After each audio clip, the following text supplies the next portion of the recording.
बिस्मिल्लाहिर्रहमानिर्रहीम। अस्सलाम वालेकुम काश्तकार भाइयों। आज की हमारी वीडियो उन तमाम काश्तकारों के लिए है जिनके पास किसान कार्ड तो मौजूद है और उन्होंने किसान कार्ड की रकम भी जमा करवा दी है, लेकिन एक मसला आ रहा है कि रकम जमा करवाए हुए 4 दिन, 5 दिन, 10 दिन, हफ्ता और इससे ज़्यादा दिन हो चुके हैं, लेकिन अभी तक उनको रकम जो अगले फेज़ की है वो मिली नहीं। तो उसकी कौन कौन सी वजूहात हैं, किस वजह से वो रकम हमारी रुकती है, आज की हमारी वीडियो इन तमाम बातों पे होगी। तो मेरी गुजारिश होगी इस चैनल पे आने वाले नए काश्तकारों से कि वो ये चैनल एग्री इन्फो सब्सक्राइब करें ताकि उनको बर वक्त मालूमात मिलती रहें। तो आज की हमारी वीडियो थी कि क्यों नहीं मेरी रकम आ रही। मैंने टाइम पे जमा करवा दिए थे पैसे, मेरे पैसे जमा करवाए हुए 24 घंटे से ज़्यादा अरसा गुजर चुका है, लेकिन अभी तक मेरे अकाउंट में अगले फेज की रकम नहीं आई। तो उसकी चंद एक वजूहत हैं। सबसे जो बड़ी वजह है उसकी वो ये है कि हमारे पैसे जब हम बैंक में या किसी जगह पे जमा करवाने जाते हैं तो कुछ ना कुछ रकम हमारी बकाया हमारे नाम रह जाती है, वो हम जमा नहीं करवा सकते। चाहे वो 1 रुपया हो, चाहे 1 पैसा हो, चाहे चंद 100 रुपए हों, वो जब तक क्लियर नहीं करेंगे उस वक्त तक हमारी जो रकम है अगली वो नहीं आएगी, क्योंकि सिस्टम के मुताबिक हमने अपनी पूरी रकम जो है वो वापस नहीं की। हमारी पेमेंट पार्शल पेमेंट है, पूरी पेमेंट तक जब तक क्लियर नहीं करेंगे तो अब अगली रकम हमारी नहीं आएगी। तो मैंने थोड़ा सा डाटे को देखा तो टोटल जो है 3757 लोग ऐसे हैं जिनका डाटा, जिनके अकाउंट में जो बकाया रकम है वो इशारिया 01 यानी 1 पैसे से लेकर 100 रुपए तक बकाया है और उनको रकम जो अगली है वो किस्त नहीं मिलेगी। इसी तरह 10,000 से नीचे अगर बात करें तो वो 7,000 के करीब ऐसे लोग हैं पूरे पंजाब में जिनकी रकम जो है वो 10,000 से कम है, उनके नाम लगती है।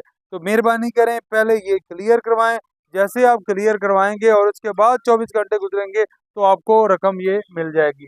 तो अगला जो हमारा इसमें मसला है वो है कि हम डिफ़ॉल्टर हो चुके हैं किसी न किसी मालियाती इदारे के। मालियाती इदारे से मुराद जायज़ कैश भी हो सकता है, इजी पैसा भी हो सकता है, कोई और बैंक भी हो सकता है कि हमने उनसे लोन लिया और लोन जो है वो हमने पर वक्त वापस नहीं किया। वापस ना करने की वजह से वो हम हर दफ़ा जब किस्त हम जमा करवाते हैं तो आपकी ईसीआई भी चेक होती है, आपका पूरा रिकॉर्ड चेक किया जाता है और उस रिकॉर्ड में अगर कोई मसला आ गया है और आप डिफ़ॉल्टर की लिस्ट में हैं तो फिर भी आपको अगली रकम नहीं मिलेगी। उसके बाद अगला जो मसला है वो ये है कि आपका जो शनाख्ती कार्ड है वो सितंबर या अक्टूबर में एक्सपायर हो रहा है, यानी कि उसकी जो मियाद है वो 6 माह से कम रह गई है। अगर आपके शनाख्ती कार्ड की मियाद 6 माह से कम रह गई है तो आपको फिर भी अगली किस्त नहीं मिलेगी। उसके लिए भी ज़रूरी है कि आप अपना शनाख्ती कार्ड अपडेट करवाएं और उसकी जो एक्सपायरी है उसको बढ़ा लें और फिर जाके आप करेंगे तो फिर आपको ये रकम मिल जाएगी। एक और मसला जो सबसे बड़ा मसला वो इस वक्त आ रहा है वो DBR है, डेट बर्डन रेशो। इसको आसान लफ्ज़ों में यूँ समझे कि मेरी इनकम अगर 100 रुपया है तो मेरे पास जो लोन अदा करना है वो अगर मैंने 60 रुपये या 70 रुपया अदा करना है किसान कार्ड का और बाकी जो मालियाती इदारे हैं उनका मिला के, तो फिर मुझे किसान कार्ड की अगली किस्त नहीं मिलेगी। अगर 50 से ज़्यादा नीचे नीचे हो जाएगा, यानी कि 50 रुपये मुझे मेरे पास बच जाए और 50 रुपये में मैंने किस्तें अदा करनी है तो फिर मुझे मिल सकता है। इसलिए ये जो अहम बात है डेट बर्डन रेशो, इस वजह से भी काफ़ी सारे लोगों को मज़ीद जो है वो रकम नहीं मिलती। आखिरी और अहम बात वो ये है कि ये किसान कार्ड भी एक क्रेडिट कार्ड है। अगर आपके पास किसी और बैंक का क्रेडिट कार्ड मौजूद है तो किसान कार्ड नहीं बनेगा। अगर किसी क्रेडिट कार्ड आपके पास कोई और आ गया है इस दौरान तो आप किस्त जमा करवाएंगे तो वो किस्त आपने जमा करवाई हुई है लेकिन फिर भी आपको रकम वापस नहीं मिलेगी। तो ये 4-5 चीज़ें हैं। सबसे पहले कि हमने जो बकाया रकम है वो क्लियर करनी है।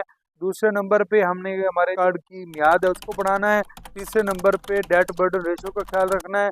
अगर आपके कर्जा आउटस्टैंड है आपने अदा करना है तो उसको फ़ौरन अदा करें। उसके बाद देखें इंशाल्लाह आपकी रकम आ जाएगी। अगली बात है जायज़ क्या है, क्या किसी भी चीज़ के डिफ़ॉल्टर हैं तो फिर आपको नहीं आएगी। और अगर आपने ताख़ीर से पेमेंट करवाई तो फिर तो भी ये मसला आ जाएगा, लेकिन वो अभी वक्त पड़ा है, आप इसको 5 मई तक किसान कार्ड की पेमेंट करवा सकते हैं। अगली जो वजह है वो क्रेडिट कार्ड वाली है, तो ये अगर चीज़ों को आप दूर करेंगे, अगर इन सारी बातों में से कोई ऐसी बात नहीं है तो फिर आप इंतज़ार करें, आपको आपकी रकम मिल जाएगी। अगर फिर भी नहीं मिलती तो बैंक ऑफ पंजाब की जो हेल्पलाइन है उस पर आप रब्ता करें, महकमा ज़राअत की हेल्पलाइन 0800 17,000 पे रब्ता करें और आप अपनी शिकायत दर्ज करवाएं और आपका मसला हल हो जाएगा। इस हवाले से अगर मज़ीद कोई आप बात पूछना चाहें तो आप मेरे चैनल एग्रीइंफो पे इस वीडियो पे आप कमेंट करके पूछ सकते हैं। मैं कोशिश करूँगा कि आपको तसल्लीबख्श जवाब दूँ। बहुत शुक्रिया। अल्लाह हाफ़िज़।